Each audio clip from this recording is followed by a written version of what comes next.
اعوذ باللہ من الشیطان الرجیم بسم اللہ الرحمن الرحیم الحمد للہ رب العالمین والصلاة والسلام علی سید المرسلین وخاتم النبیین اما بعد۔ صحیح بخاری باب فضائل اصحاب النبی، حدیث نمبر 3906، اردو ترجمہ۔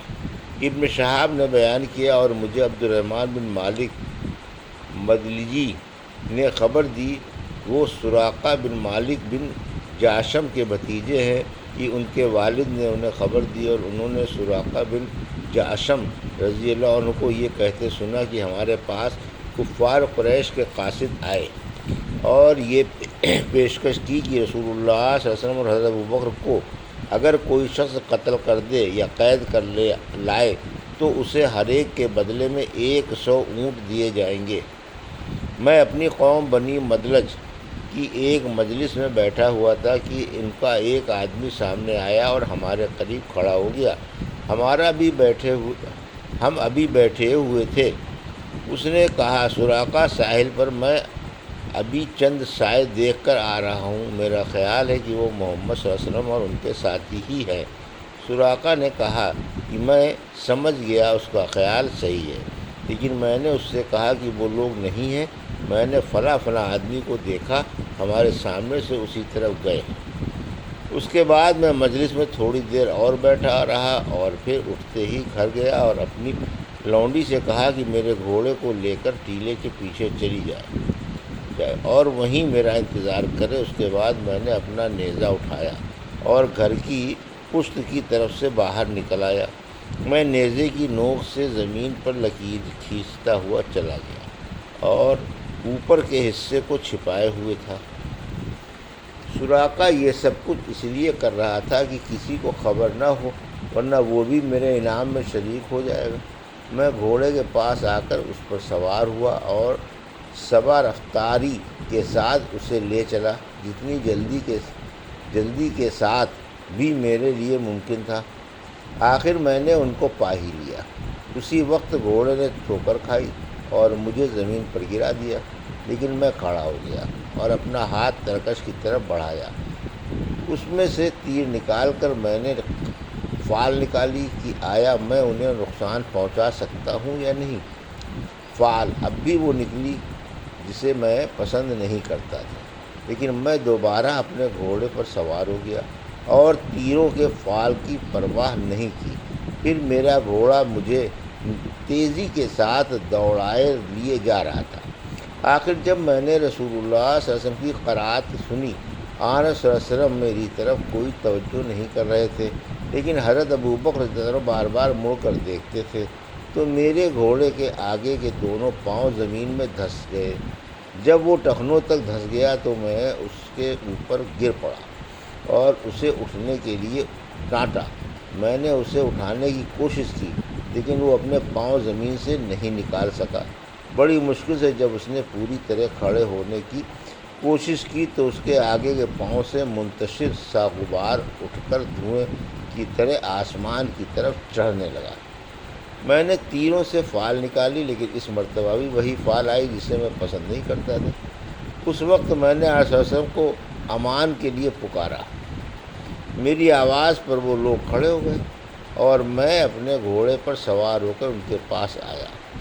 ان تک برے ارادے کے ساتھ پہنچنے سے جس طرح مجھے روک دیا گیا تھا، اسی سے مجھے یقین ہو گیا تھا کہ رسول اللہ صلی اللہ علیہ وسلم کی دعوت غالب آ کر رہے گی۔ اس لیے میں نے حضور صلی اللہ علیہ وسلم سے کہا کہ آپ کی قوم نے آپ صلی اللہ علیہ وسلم کے مارنے کے لیے 100 اونٹوں کے انعام کا اعلان کیا ہے۔ پھر میں نے آپ کو قریش کے ارادوں کی اطلاع دی۔ میں نے ان حضرات کی خدمت میں کچھ توشہ اور سامان پیش کیا، لیکن حضور صلی اللہ علیہ وسلم نے اسے قبول نہیں فرمایا۔ مجھ سے کسی اور چیز کا بھی مطالبہ نہیں کیا، صرف اتنا کہا کہ ہمارے متعلق رازداری سے کام لینا۔ لیکن میں نے عرض کی کہ آپ صلی اللہ علیہ وسلم میرے لیے ایک امن کی تحریر لکھ دیجیے۔ حضور صلی اللہ علیہ وسلم نے عامر بن فہیرہ کو حکم دیا اور انہوں نے چمڑے کے ایک رقعے پر تحریر امن لکھ دی۔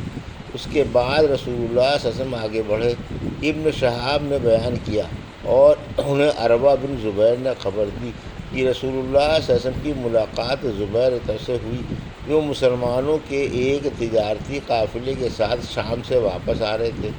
زبیر رضی اللہ عنہ نے حضور صلی اللہ علیہ وسلم اور ابو بکر رضی اللہ عنہ کی خدمت میں سفید پوشاک پیش کی۔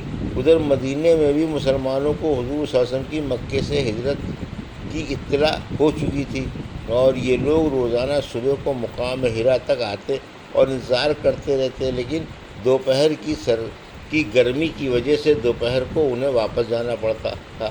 ایک دن جب بہت طویل انتظار کے بعد سب لوگ واپس آ گئے اور اپنے گھر پہنچ گئے تو ایک یہودی اپنے ایک محل پر کچھ دیکھنے چڑھا۔ اس نے آن حضرت صلی اللہ علیہ وسلم کو اور آپ صلی اللہ علیہ وسلم کے ساتھیوں کو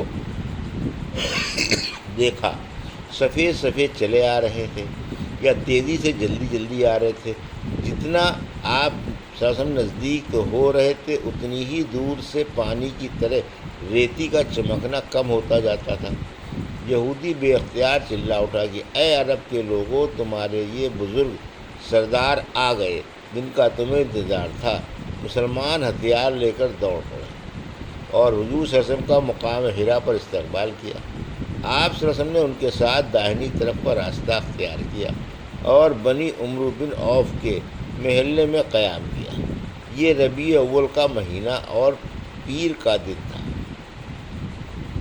ابو بکر تنوں لوگوں سے ملنے کے لیے کھڑے ہو گئے اور رسول اللہ صلی اللہ علیہ وسلم خاموش بیٹھے رہے۔ انصار کے جن لوگوں نے رسول اللہ صلی اللہ علیہ وسلم کو اس سے پہلے نہیں دیکھا تھا وہ ابو بکر تنوں کو ہی سلام کر رہے تھے، لیکن جب حضور اکرم صلی اللہ علیہ وسلم پر دھوپ پڑنے لگی تو حضرت ابو بکر رضی اللہ عنہ نے اپنی چادر سے حضرت صلی اللہ علیہ وسلم پر سایہ کیا۔ اس وقت سب لوگوں نے رسول اللہ صلی اللہ علیہ وسلم کو پہچان لیا۔ حضور اکرم صلی اللہ علیہ وسلم نے بنی عمرو بن عوف میں تقریباً 10 راتوں تک قیام کیا، اور وہ مسجد قباء جس کی بنیاد تقوی پر قائم ہے وہ اسی دوران میں تعمیر ہوئی، اور آپ صلی اللہ علیہ وسلم نے اس میں نماز پڑھی۔ پھر جمعے کے دن آپ صلی اللہ علیہ وسلم اپنی اونٹنی پر سوار ہوئے اور صحابہ بھی آپ صلی اللہ علیہ وسلم کے ساتھ پیدل روانہ ہوئے۔ آخر آپ صلی اللہ علیہ وسلم کی سواری مدینہ منورہ میں اس مقام پر آ کر بیٹھ گئی جہاں اب مسجد نبوی ہے۔ اس مقام پر چند مسلمان ان دنوں نماز ادا کیا کرتے تھے۔ یہ جگہ سہیل اور سہل رضی اللہ عنہ 2 یتیم بچوں کی تھی اور کھجور کا یہاں کھلیان رکھتا تھا۔ یہ دونوں بچے حضرت اسد بن زرارہ کی پرورش میں تھے۔ جب آپ کی اونٹنی وہاں بیٹھ گئی تو رسول اللہ صلی اللہ علیہ وسلم نے فرمایا، انشاءاللہ یہی ہمارے قیام کی جگہ ہوگی۔ اس کے بعد آپ صلی اللہ علیہ وسلم نے دونوں یتیم بچوں کو بلایا اور ان سے ان کی جگہ کا معاملہ کرنا چاہا تاکہ وہاں مسجد تعمیر کی جا سکے۔ دونوں بچوں نے کہا کہ نہیں یا رسول اللہ، ہم یہ جگہ آپ کو مفت دے دیں گے، لیکن حضور اکرم صلی اللہ علیہ وسلم نے مفت طور قبول کرنے سے انکار کر دیا۔ زمین کی قیمت ادا کر کے لے لی اور وہیں مسجد تعمیر کی۔ اس کی تعمیر کے وقت خود حضور اکرم صلی اللہ علیہ وسلم بھی صحابہ رضی اللہ عنہ کے ساتھ اینٹوں کے ڈھونے میں شریک تھے۔ اینٹ ڈھوتے وقت آپ صلی اللہ علیہ وسلم فرماتے جاتے تھے کہ یہ بوجھ خیبر کے بوجھ نہیں ہے، بلکہ اس کا اجر و ثواب اللہ کے ہاں باقی رہنے والا ہے، اور اس میں بہت طہارت اور پاکی ہے۔ اور آن صلی اللہ علیہ وسلم دعا فرماتے تھے کہ اے اللہ، اجر تو بس آخرت ہی کا ہے، بس تو انصار اور مہاجرین پر اپنی رحمت نازل فرما۔ اس طرح آپ صلی اللہ علیہ وسلم نے ایک مسلمان شاعر کا شعر پڑھا جس کا نام مجھے معلوم نہیں۔ ابن شہاب نے بیان کیا کہ احادیث سے ہمیں یہ اب تک معلوم نہیں ہوا کہ آن صلی اللہ علیہ وسلم نے اس شعر کے سوا کسی بھی شاعر کے پورے شعر کو کسی موقع پر پڑھا ہو۔ یہ تھی صحیح بخاری باب فضائل اصحاب النبی کی حدیث نمبر 3906 کا اردو ترجمہ جو ابھی آپ نے سماعت فرمایا۔ اللہ سے دعا ہے کہ اللہ ہمیں اس حدیث کی صحیح سمجھ عطا فرما اور اس پر عمل کرنے کی توفیق عطا فرما۔ آمین یا رب العالمین۔